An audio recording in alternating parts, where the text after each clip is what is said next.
Look, memory can change the shape of a room, it can change the color of a car. And memories can be distorted. They're just an interpretation, they're not a record. And they're irrelevant if you have the facts. Someone wants me. Someone roaming the streets wants me. Your car's uglier than I am. That didn't come out right. It's the Al Travis Show, and we love having him on with us. He is Senator Aric Putnam. And Senator, how are you doing today? You're about ready to get back to work? Ish, yeah, so school started on Monday, so I got stuff to do again. Oh, it did. How do you like the Little Minds of Mush this year? Can you kind of tell when they walk in the door, or you got a feeling out process? But the one thing I can tell for sure is they're getting younger every year. They are getting so young. Every year they get younger. It's absolutely nuts, and it's not fair. It's not cool. But do you have any, I mean, I suppose there's a minimum to get in, so you know they're all kind of a certain level, or can you tell there's going to be a tougher class? They ask stupid questions the first day? Well, they don't trust me with like the regular students. I get lots of first years, so they really are like completely fresh out the gate. It's kind of cool, but it's also kind of weird at the same time. They're younger than my children, the children that I actually had. Yeah, this year's freshmen are younger than them. That's not okay. And they pie-eyed, and can I use the computer in class? And I suppose that's all they do anymore, right? No one takes notes. You're typing it down. When you're speaking, is that all you're hearing is just a tick, tick, tick, tip of computers? There's a lot of that. And it's not like they're taking notes. They're scrolling porn or something. I don't know what they're doing. And they got their machines on. You never know what's happening there. Fair enough. I've got a good news, bad news. I want to hit you up on a couple of, I think, big points that maybe people are missing, but thumbs up, thumbs down. Sure. You might have caught it yesterday. Our president, Donald Trump, signed an executive order saying it's illegal to burn the flag and you can go to prison for 1 year. Okay.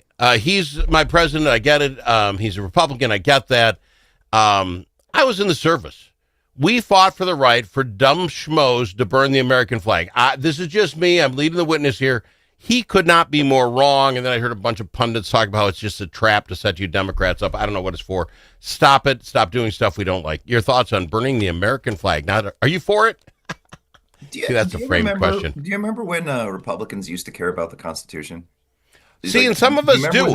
Yeah, I remember. I call myself a constitutionalist. As much as not a Republican, I'm a constitutionalist. I really think the Constitution was written right. They are so wrong on this, it's not funny. Do you remember that amendment that said that one specific president can change in whatever he wants when he does an executive order? Do you remember that amendment? Because I think he just signed that into law here last week that he could do that. So yeah. But that being said, though, and there's some guy, I think it's in California, spending a year in jail, and I think this is where he got the year for burning like the pride flag at some march. Folks, we're going to do it both ways. I think you're an idiot to buy something just to burn it. You got money to burn, I guess just burn the money. I don't know. I'm not a fan of it, but I fought for the fact you can do it. And once you do it, I don't have to invite you to my 4th of July party anymore. Okay. You know what I'm saying? We agreement on that? Oh, 100%. I mean, do you remember, well, first, I like your argument, the perspective as a veteran, because do you remember when Colin Kaepernick was taking a knee all the time? And Jesse Ventura, of all people, piped up and said, that's his right. Let him do it. That's what America's for. That's the country I fought for, is for people to be able to disagree with each other. See, okay, now we're going to go down this whole line, and I'm going to get myself in trouble. The NFL is again having like how to make me a better person words across the back of the end zone. The Kaepernick thing, I was agreed. Aric guy, you want to kneel down, buddy. We're not friends. You're not coming to my place the 4th. It was the NFL videoing. If Kaepernick just kneeled down, didn't join the huddle, no one would have a flipping clue, but now we make it a thing. The two male cheerleaders for the Vikings. Do you know how many cheerleaders I can name from the Vikings up until this point? None. Yeah. This is I don't care. It makes no never mind to me. Don't tell me we're going to end racism by writing "end racism" at the end of this stuff is all gamesmanship. You have a right to do it. I don't have to care. Is that okay? I 100% completely agree with you. Like we've got this market. I mean, you're calling it gamesmanship. I think it's profiteering. It's a market of people trying to sell an idea of what it means to be nice or sell an idea of what it means to be mean. If we weren't selling it, we could actually try to be it. Putnam, you and I are going to have a good day today. I don't think you're going to argue with me with this next one, but we'll get into a problem on the second half. First half of the thing, the DNC comes to town for the summer meeting, which I think Martin bringing it here is a cool thing because, I mean, he was your guy and he's out of town now, he brings it back, and all the people show up, all the big DNCers show up. And they start it with John Hoffman, Senator Hoffman. I know he's a friend of yours. I'm a full-grown man. I'm not saying I cried, but I might got a little misty when he was talking because you know what? The guy knocked it out of the flipping park. I'll argue with anybody on my side that he didn't say it right. He wanted to stop the partisanship, to stop the rhetoric. Things happen that it all has. This guy nailed his speech, right or wrong. So I haven't seen it, but I have seen it all over the place. Like the way that people are sharing it means that it's clearly hit a nerve. And I've read a couple lines from it. And I think he's right. So he comes up, knocks it out. I texted him afterwards. Let him know what I thought. He said it really warm out at 10 minutes. I mean, he's still going through it. He's still battling it. Amy Klobuchar did her thing. She's Amy. She's never gonna mess up. I think the most fun with her, and nothing against her personally, is I can't wait for her to really mess up because it's been 20 years and she just doesn't mess up. I'm not sure she's not an android. I don't know this. No insight. The AI's gotten that good. Amy would be the first true AI, and I would believe it. Anyway, not ripping her. Then the governor comes up, Governor Walz, and he literally starts. I'm like, okay, let's watch. And he starts with, this isn't, what do you call it? The news cycle isn't over for us. This isn't a news cycle for us. We're still living what happened with John. I'm like, okay, he's got it. He understands. We're there. And then I don't know what happened. He left the train. I think the rails. He left. He must have sworn 4 or 5 times. Trump is a man child. He's got fat ankles. And then it was, if you were a Republican, oh, how stupid you got to be. Well, what red hats I'm going to wear today? And he just goes off.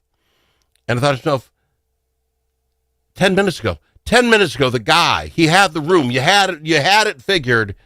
And the guy who could literally show us how it's done did not take the high road. So I'm going John up, Timmy down. I'm sorry that it was such a difference. And I'm like, you messed up. My thoughts, your thoughts, you probably didn't see that either.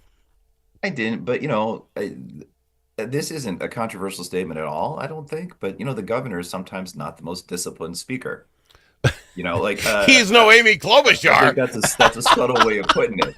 Is he's pretty real sometimes, and he just says what he's thinking, and sometimes that's great, and sometimes it's challenging for people. But I will say, you got John on the high road. I think you got Tim on the middle road, because there's still a road beneath it, and that's the one that Trump travels. It's different from saying to saying like you're a plague, you're toxic, you hate America. He didn't say that Trump hates America. No, he just he's making fun of him. And there's a difference between that and hate. But this is kind of what I get about it. It is so funny. Oh, we hate Trump we hate Trump. He's undisciplined. So now we're meeting him on the low road. So now, and I don't remember the number of times before Trump that Tim Walz, as our congressman or governor, was swearing at events. Yeah. It's almost like, you swore I can. We're like racing to 6th grade. And I don't like it. And Newsom's the same way. Now, we'll give him some comedy with Newsom. I don't know if you saw him. He started doing the Trump thing. And at the greatest of all time, he starts being Trump. It's kind of funny. I'll be quite frank. And again, if I was in 6th grade, it's really good. I just wish we got better, is my point. I don't disagree, but you can't say Trump's bad at all that, and I'm going to meet him there. This was the chance for him to say, I'm done with all this. We're months into this. My good friend died. Another friend of mine got shot. I will not take the bait. And he didn't. And that was disappointing. And again, I know you're right. He can be. Missed it by that much. No, I hear you on that one. I would prefer for all of us to stay up where John is, but it makes sense to me for a little bit for people doing what Newsom and Walz are doing. But there's still a level lower than that. And that's where Trump is. We can disagree on that, but I think there's a categorical difference between saying someone hates America and saying they have fat ankles. No, I get that. But to me, and you can, call him fat ankle guy. I don't really care. They make tampon. I mean, it's 6th grade crap that I just want to get into. But it's when he said, if you've if you're pro-Trump, you got to be an idiot and to have your biggest choice is what red hat. Don't pick on the rest of us. I didn't do anything. I wasn't in this fight. I'm literally just watching to see how it goes. So I was a little upset. And then I go to break. I get two more just quick things. I'm kind of, you okay with how we're playing the game up and down and how it's going so far today? What, with you and I? Yeah. Is this going I'm always good with that. I just started writing things down. It's the world that's messed up. I'm good with us. It's the rest of the world that's messed up. That's fair enough. We'll be back after this with more Senator Aric Putnam. Dust from livestock buildings can be harmful to your animals and to you. Coughing animals can lead to costly vet visits and other serious health problems. Now there's an environmentally safe solution for your dust problems. It's called Dust Lock. Dust Lock can control the dust all summer long with just one application. Protect your animals and your health with Dust Lock. Learn more at dustlock.com. If it's your turn to host a game, Grandpa's Barbecue suggests you try something different. Put out the perfect barbecue flavor of Grandpa's Barbecue. Add it to your ribs, dip the meatballs, or drench your wings in the original flavor of Grandpa's Barbecue. It isn't too hot or spicy, fruity or smoky or whatever. Grandpa's Barbecue. Available in select stores and online at grandpasbarbecueshop.com.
Amongst friends, the Al Travis Show.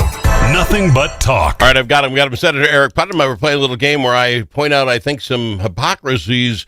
We see if Senator Putnam agrees with me. I think we're pretty much on target. Maybe not the depth of hypocrisy on everything, but the same. I don't know if you caught this yesterday, but this Kilmar Garcia guy, he's the Maryland dad that got shipped to wherever, and that was Cuba, and that was wrong. So they brought him back, went to do the trial thing, and now he's got to get kicked out. And they're sending him to Uganda. And he comes out and says, "You can't send me somewhere I can't speak the language," says his interpreter. He literally had to have an interpreter in our country tell us, "You can't send me to a land that I don't speak the language." Hypocrisy? Am I missing something? No, I'm not with you on this one. I don't think. Like, Okay, which there's is fine. absolutely no reason we should be shipping people to a country they've never been to because our president can't tell what Photoshop is.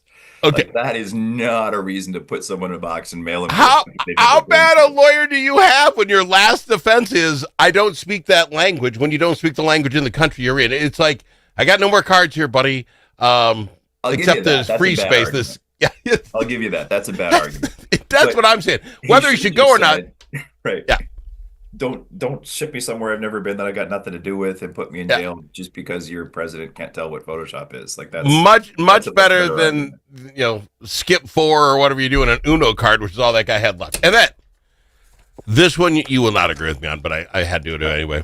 So Texas decided they were going to gerrymander their state a little bit, grab themselves 5 extra House seats. And it's not guaranteed, but it pretty much. So we spend a better part of a week with the left yelling and screaming, the end of democracy. This is it. This is how democracy dies in this sort of situation. So what do? California says, hold my beer. People, do you hear yourselves is my only point. And whether that's the only tactic you have is one thing, but to yell end of democracy, so give us our turn, maybe I'm missing the fight. Maybe I'm missing the phraseology. There's a couple things going on there. One, I'm not totally convinced it's going to pass in California because people don't like this idea. Yeah. But the other thing I think that's just as important is I'll say categorically, I'm not a fan. I don't think gerrymandering is a good idea ever. I don't think it's something we should do. I think that it's absolutely insane that the president said he was entitled to more seats in Texas. That was his word. I'm entitled to more seats. No politician is entitled to have the choice of who gets to vote one way or the other. It's supposed to be about the people. Yeah. So I'm with you on this one. One quick important distinction though is California's doing it temporarily. It's a temporary suspension of the regular. So it'll only ruin democracy for a little bit. Here's what we got to do. Democracy for a little bit. Yeah, I'm with you on that one. So here's my thing with it, and we'll never do it because states' rights, and I understand it. But this might get to the point because you look at and this all started in Maryland. I mean, you look at some of these districts, and it's like that cannot be the best possible way. I don't know if we don't need an independent, and I don't know how you find that. And AI might be the answer. AI, draw me a map of Minnesota, give me put these parameters in, give me the closest thing you got to it, and boom. Because even in Minnesota, where we have our delegation split 4-4, right? I mean, 50-50 state, I think it's working for us, but I don't think it's a fair situation. The 7th and the 1st and the 2nd, they're huge. They're monstrously large. But fine, it keeps it even. I would find a better way. Maybe AI is a way to do that because I think you got rid of it all. You have states where 40% are Republicans. They don't have one congressman. It's like, something's up. And I'm not, anyway. My last thing, can Crackle Barrel screw up any worse? They spent $750,000, or almost $1 million, to have this company convince them that they need a new logo, to 1 week later losing like $100 million in market cap. And today they said, we're going back. I have nothing. How bad can a marketing team be? Your thoughts on Cracker Barrel? I don't have a single thought about Cracker Barrel, period. I didn't even know this. I've seen little things online about this, but I haven't cared enough to look into it. So it's so funny. And again, we try so hard. Everything has to be so perfect. Cracker Barrel's running along. These little family restaurant, those super, they're doing their thing. No one cares about Cracker Barrel. Right. But somebody at Cracker Barrel said, are we woke enough? Is he the white guy sitting next to their barrel? It even says Cracker. Oh, my God. We should get ahead of this. Let's change the 100 years of our business to get ahead of this. And everyone's like, what are you talking about? Just stop. I think we're ready to stop. Are we not? Do you feel that we're ready to stop? That companies have to change when no one asks them to change just so they're better until they're out of business? Companies are going to do what they're going to do. I'm sure someone in that boardroom said, we'll get lots of press for this and that'll increase our sales. Like they were trying to get, it's like we were talking about before, right? About the DNC. People care about attention and they don't care why they get it. And that's a terrible thing. Cultural problem across the world, like across our country at least, is that people just care about attention. That's all that matters to them, and they don't think real hard about. You might have hit that out of the box right there. That is the saying of the day. Mr. Putnam, you know I love having you on the show. I thank you for taking the time. I hope you're playing the weird thing game with me was okay. It's just stuff that hit me weird all week. Both sides. I don't think my side's right on any of this either. I appreciate you a ton. Anytime, my friend. I'll see you next week. Senator Aric Putnam on the Al Travis Show. Tired of one-sided media and divisive noise drowning out your conservative